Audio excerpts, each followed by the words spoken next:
The conference room fell silent after my father's declaration. I stood at the doorway, lunch tray still in hand, having just thought to bring sandwiches to what I knew would be a long afternoon meeting. My mother didn't even look up from her spreadsheets as she added her comment about warehouse workers. "Maya, please," my older brother Devon said, his tone dripping with condescension. "We're trying to salvage Dad's manufacturing business. This is serious financial strategy, not break room gossip."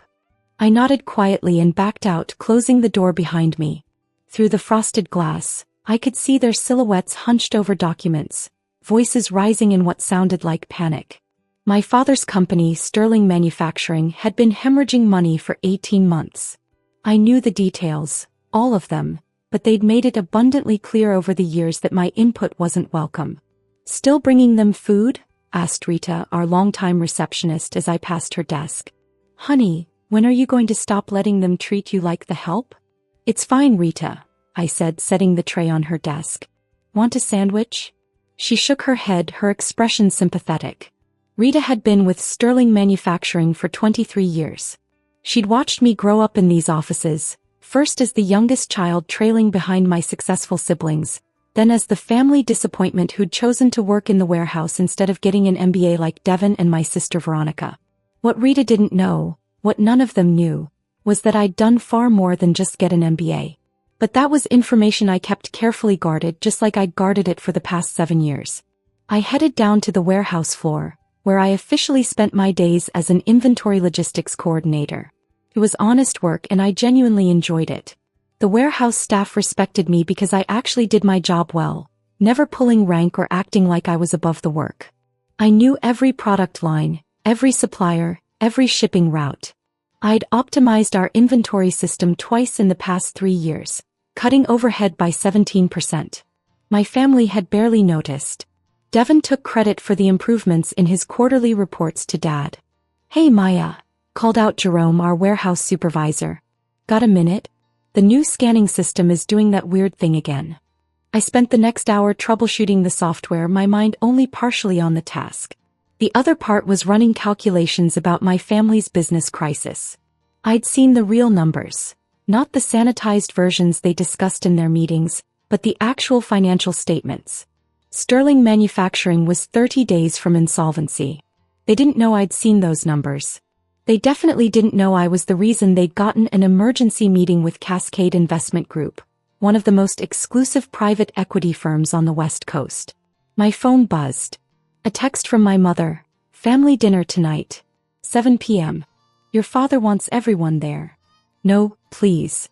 No explanation. Just an expectation that I'd show up.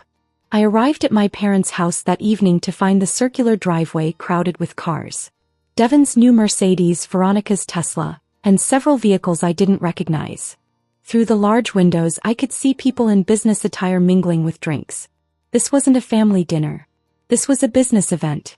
I parked my modest Honda on the street and walked up the driveway. The front door was unlocked and I could hear conversation and laughter from the dining room.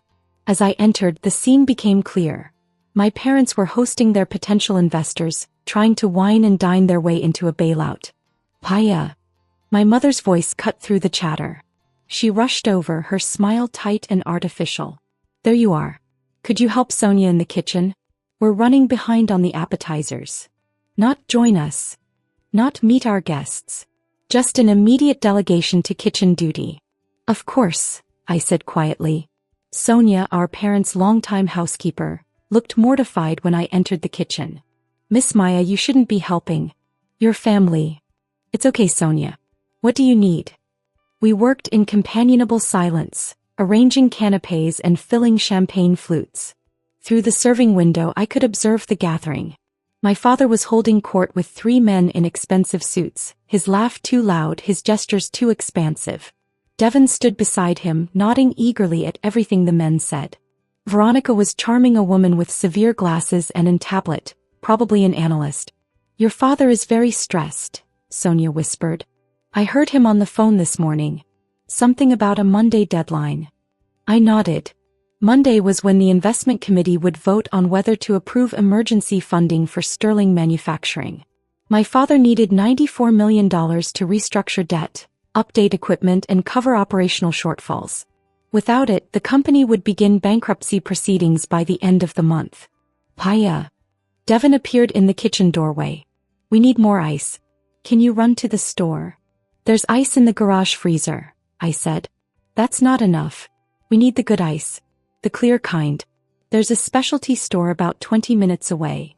He was deliberately getting me out of the house. I could see it in his expression, the barely concealed smirk. He didn't want me around when they were trying to impress important people. Sure, I said. Take your time, he added. We'll probably be wrapping up in a few hours anyway. I grabbed my keys and left, but I didn't go to any specialty ice store. Instead, I drove to a nearby coffee shop and opened my laptop. I had work to do, real work, the kind my family had no idea I was capable of. My email inbox showed 43 new messages.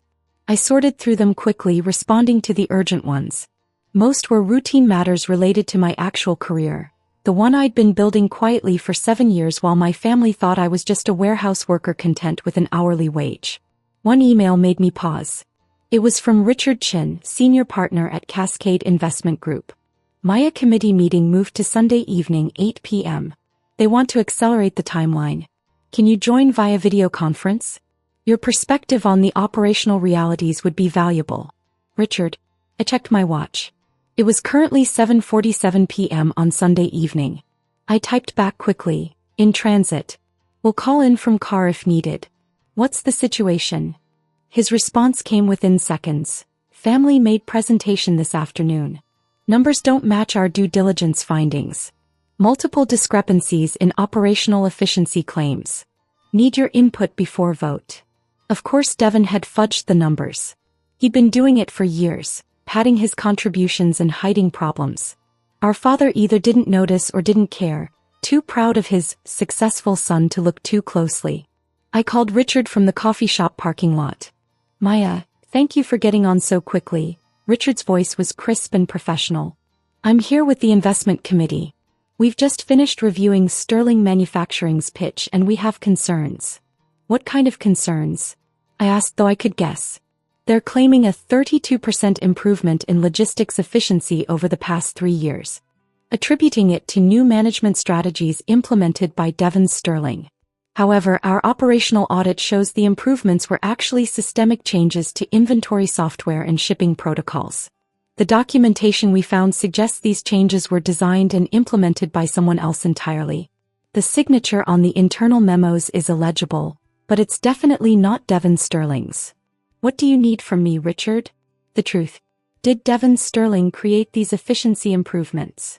I paused, considering my words carefully. No. Devon Sterling has never worked a single day on the warehouse floor.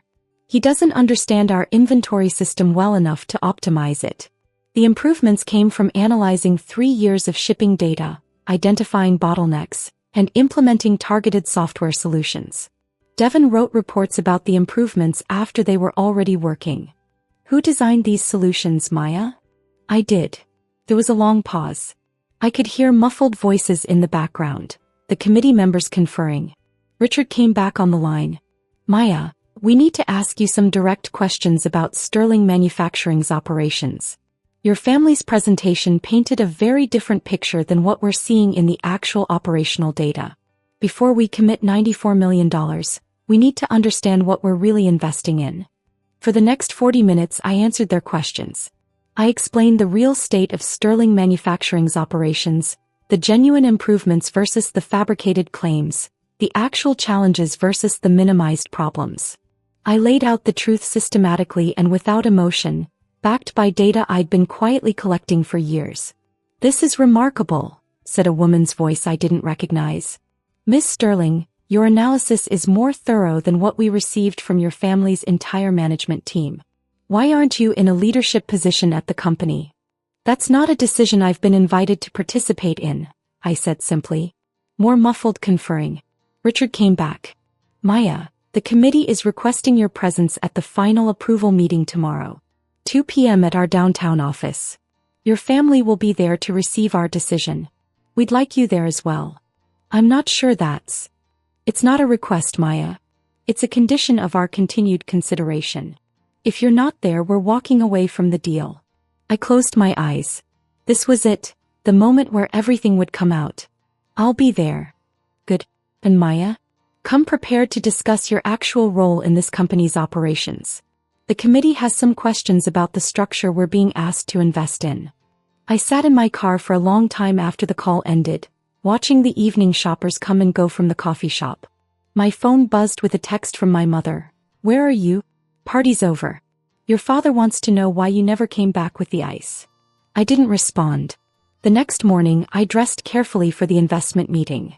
A tailored navy suit I kept for occasions that never seemed to arise, professional but not flashy. My family didn't know I owned clothes like this. They'd only ever seen me in warehouse work clothes or casual wear. I arrived at Cascade Investment Group's downtown office at 1:45 p.m. The building was all glass and steel, 50 stories of financial power. The lobby alone probably cost more than my annual salary at Sterling Manufacturing. Maya Sterling for the Sterling Manufacturing Investment Committee meeting, I told the receptionist. She checked her computer, her eyebrows rising slightly. Of course, Miss Sterling. They're expecting you. 42nd floor, conference room A. You can go right up. The elevator was silent and smooth. I watched the floor numbers climb, my reflection staring back at me from the polished doors. This was going to change everything. There was no going back after today. The 42nd floor was hushed and elegant. A young man in an expensive suit met me as I exited the elevator. Miss Sterling? I'm James, Mr. Chen's assistant. The committee is running a few minutes behind. Your family arrived about 20 minutes ago. They're in the waiting area. He gestured to a seating area around the corner. I could hear my father's voice before I saw him, loud and confident. Absolute formality at this point. Chen practically guaranteed approval on Friday. This is just paperwork. I rounded the corner. My entire family was there.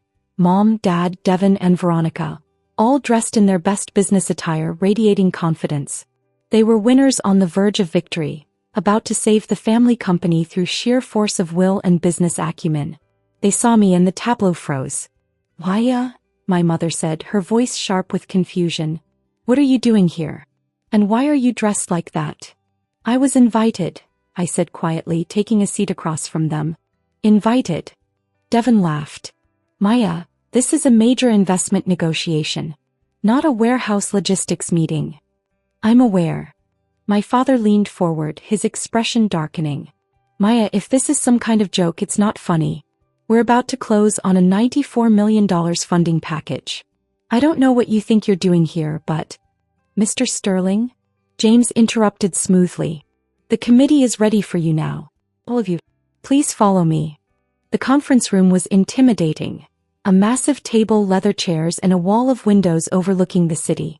7 people sat on one side of the table, including Richard Chin, who I recognized from our video calls over the years. They all stood as we entered. Thank you for coming, Richard said. Please sit. My family took seats on the opposite side of the table. I moved to sit beside them, but Richard gestured to an empty chair next to him. Miss Sterling, if you don't mind, we'd like you here with the committee. My mother's face went pale. Devon's confident expression cracked. Veronica was staring at me like she'd never seen me before. I'm sorry, my father said, his voice strained with forced politeness. There seems to be some confusion. Maya is our daughter, but she's not involved in the business operations. She works in our warehouse. I'm not sure why she's...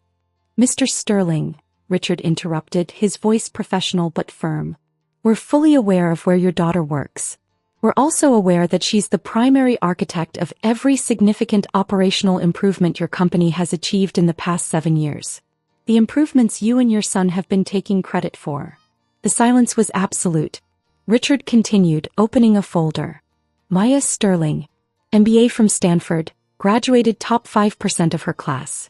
Advanced certifications in supply chain optimization, logistics management, and industrial systems engineering.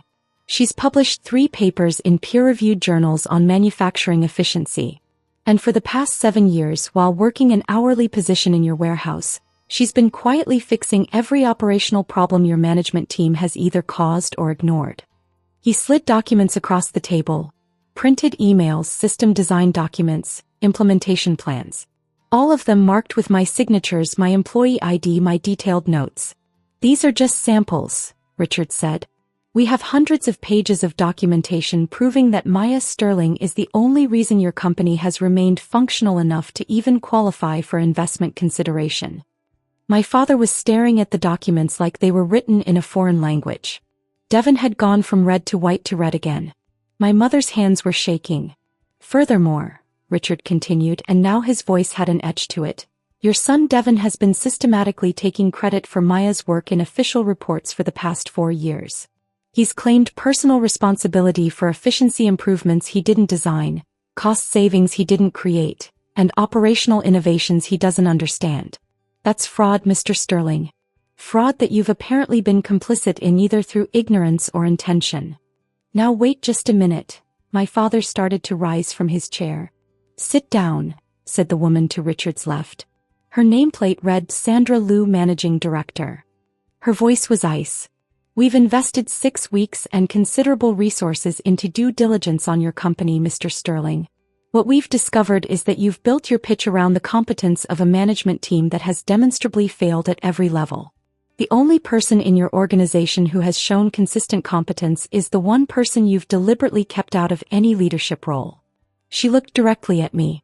Miss Sterling, we've reviewed your complete work history. 7 years of documented improvements, innovations and problem solving. You've saved Sterling Manufacturing an estimated $4.2 million in operational costs. You've improved delivery reliability by 41%. You've reduced workplace injuries by 63% through better safety protocols that you designed and implemented yourself. And you did all of this while being paid $23.50 an hour and being excluded from every meaningful business discussion. My mother made a small choked sound. Sandra wasn't finished. So here's where we are, Mr. Sterling. Cascade Investment Group is prepared to provide $94 million in emergency funding to Sterling Manufacturing. However, we have conditions that are non-negotiable. She slid a document across the table to my father. First, Maya Sterling will be appointed Chief Operating Officer, effective immediately with full authority over all operational decisions. Second, Devon Sterling will be removed from any operational role and placed in a limited advisory capacity with no decision-making power. Third, we require a complete restructuring of your management team, with positions filled by qualified professionals rather than family members who've proven themselves incompetent. This is absurd. Devon exploded. You can't, she's a warehouse worker. She doesn't have the experience to. She has an MBA from Stanford and 7 years of documented excellence in operational management, Richard said coldly. What she doesn't have is a track record of lying on official reports and taking credit for other people's work. Unlike you, Mr. Sterling. Veronica, who'd been silent until now, spoke up. And what about me? I'm the CFO. I've managed our finances. Into the ground, Sandra said bluntly. Miss Sterling, your financial management has been adequate at best and negligent at worst. You'll be replaced by a CFO of our choosing. You can stay on as a financial analyst if you're willing to actually do the work, but your executive role is over. My father was shaking his head, his face flushed. No, absolutely not. I'm not going to let you come in here and humiliate my family, put my youngest daughter, who's never shown any interest in leadership, in charge of my company, and push out my son who's worked his whole life. Your son has worked his whole life taking credit for your daughter's achievements, Richard said. And your daughter has shown nothing but interest in leadership. You've just been too proud or too blind to notice. She's been leading, Mr. Sterling. She's been leading from the bottom up, doing the actual work that's kept your company alive while your management team has been playing executive. He leaned forward. Here's what's really happening today. You have a choice. Accept our terms, give Maya the authority she's earned and should have had years ago and save your company. Or refuse, walk away from this funding and file for bankruptcy within 30 days. Those are your only options. The silence stretched out. I could hear the clock on the wall ticking, the faint sound of traffic from 42 floors below. My father looked at me, really looked at me for what felt like the first time in years. Maya, is this true? All of this? I met his eyes steadily. Yes. Why didn't you tell us? Why didn't you? You never asked, I said quietly. And when I tried to participate, you told me business meetings were for actual contributors, not warehouse workers. My mother flinched like I'd slapped her. Every time I suggested an improvement, Devon took credit, I continued, my voice still calm but carrying clearly through the room. Every time I solved a problem, Veronica wrote reports that left out my involvement. Every time I tried to be part of the family business, you reminded me that I'd chosen to work in the warehouse. As if that made me less valuable. Less worthy of being heard. Why? My father's voice cracked. We didn't realize. You didn't want to realize, I said. It was easier to believe Devon was brilliant and I was content being invisible. Easier than acknowledging that your youngest daughter might be the most competent person in the company. Sandra cleared her throat. Mr. Sterling, we need a decision. Sign the agreement with our conditions or we're done here. My father looked at the document, then at Devon, who was staring at the table. Then at my mother, who had tears in her eyes. Finally back at me. If I sign this, if you become CEO, will you save the company? I'll do what I've always done, I said. My job. Actually do the work instead of just claiming credit for it. He picked up the pen with a shaking hand and signed. The meeting concluded with handshakes and formal congratulations that felt surreal. My family left the conference room in shell-shocked silence. I stayed behind at Richard's request. Maya, he said once we were alone, I want you to know that we're genuinely excited about this partnership. Your operational analyses over the past 2 years have been exceptional. We wouldn't have considered Sterling Manufacturing at all if not for your work. 2 years. I said carefully. He smiled. You didn't think we randomly reached out to your father's company, did you? We've been watching your work for 2 years, Maya. Your inventory optimization system caught our attention when you presented it at a supply chain conference. You didn't know we had people there. We've been waiting for the right moment to make a move, and your father's financial crisis provided that opportunity. You orchestrated this, I said slowly. The timing, the emergency meeting, all of it. We created an opportunity, Richard corrected. What you do with it is entirely up to you. But yes, we wanted you in a position where your family would have to see your actual value. Where they couldn't ignore you anymore. I thought about that for a moment. Thank you. Thank us by turning Sterling Manufacturing into the success we know it can be. You have the skills, Maya. You've just never had the authority. Now you do. I left the Cascade offices and took the elevator down to the parking garage. My phone had 17 missed calls. 12 from Devon, 3 from Veronica, 2 from my mother. I ignored all of them and drove home to my small apartment. That evening my father called. I almost didn't answer. Maya, he said when I finally picked up. His voice sounded old, tired. Can we talk? Your mother and I, we'd like to talk. Hey, I said. Not on the phone. Can you come to the house? Please. I drove over, noting that Devon's Mercedes and Veronica's Tesla were both absent. It was just my parents' cars in the driveway. They were waiting in the living room, sitting close together on the couch like they were bracing for bad news. My mother had been crying. My father looked like he'd aged 10 years since the morning. Maya, sit down, my father said. Please. I sat in the armchair across from them, waiting. We owe you an apology, my mother began, her voice shaking. Not just for today but for years. We've been terrible parents to you. Not terrible, my father said. Blind. Dismissive. Proud. We put Devon on a pedestal because he fit what we thought success looked like. And we completely missed that you were the one actually holding everything together. I didn't say anything. What could I say? Rita called me this afternoon, my father continued. She chewed me out for 20 minutes about how we've treated you. She said she's been watching you fix problems and solve crises for 7 years, and we've never once acknowledged it. She said you've saved the company a dozen times over and we didn't even notice. She's right, my mother whispered. Maya, we're so sorry. We made you feel worthless in your own family. We made you feel like you weren't good enough. And all this time you were better than all of us, my father finished. Better at the work. Better at staying humble. Better at doing what needed to be done without needing credit or praise. I felt something tight in my chest loosening slightly. I didn't do it for credit. We know, my father said. That's what makes it worse. You did it because you cared about the company. About the employees. About doing good work. And we treated you like you were nothing. What happens now? I asked. My father took a deep breath. Now you save the company. Really save it. Cascade is right, you should have been COO years ago. Maybe you should be CO.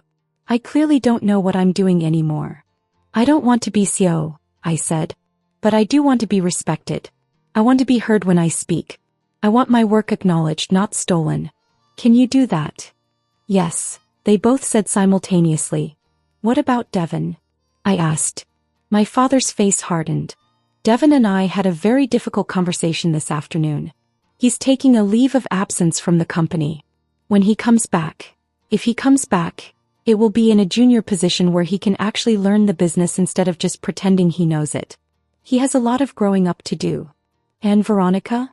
She's angry, my mother admitted. She feels humiliated. But she's also smart enough to know that she kept her job when she probably shouldn't have. She'll come around or she'll leave. Either way, you don't have to deal with her undermining you. I nodded slowly. Okay. Okay, my father repeated. That's all. What else is there to say? You apologized. You're making changes. Now we have to see if they stick. My mother started crying again, harder this time. I'm so proud of you, Maya. I should have said that years ago. I'm so proud of who you are. I felt my own eyes burning. Thank you. We talked for another hour, clearing the air on years of dismissals and disappointments. It wasn't a perfect reconciliation. Too much had happened, too many years of feeling invisible. But it was a start. On Monday morning, I walked into Sterling Manufacturing's executive offices for the first time as Chief Operating Officer. Rita nearly fell out of her chair when she saw me. Maya? What are you? Oh my God, is it true? Did they really make you COO? They really did, I said, smiling. She whooped and ran around her desk to hug me. It's about damn time. Oh honey, I've been praying for this day for years. The warehouse staff threw an impromptu celebration during lunch break. Jerome gave a speech about how I'd always treated everyone with respect, never acted superior, and actually knew how to do the work. Several people cried. I might have cried a little too. The transformation of Sterling Manufacturing took time.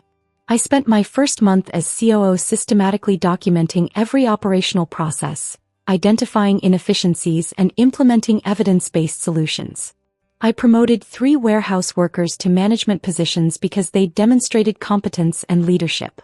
I fired 2 executives who'd been coasting on tenure rather than performance. The numbers started improving immediately. Within 6 months, Sterling Manufacturing was ahead of every projection Cascade had made. Within a year, we were profitable for the first time in 3 years. Devon eventually came back to the company working in sales.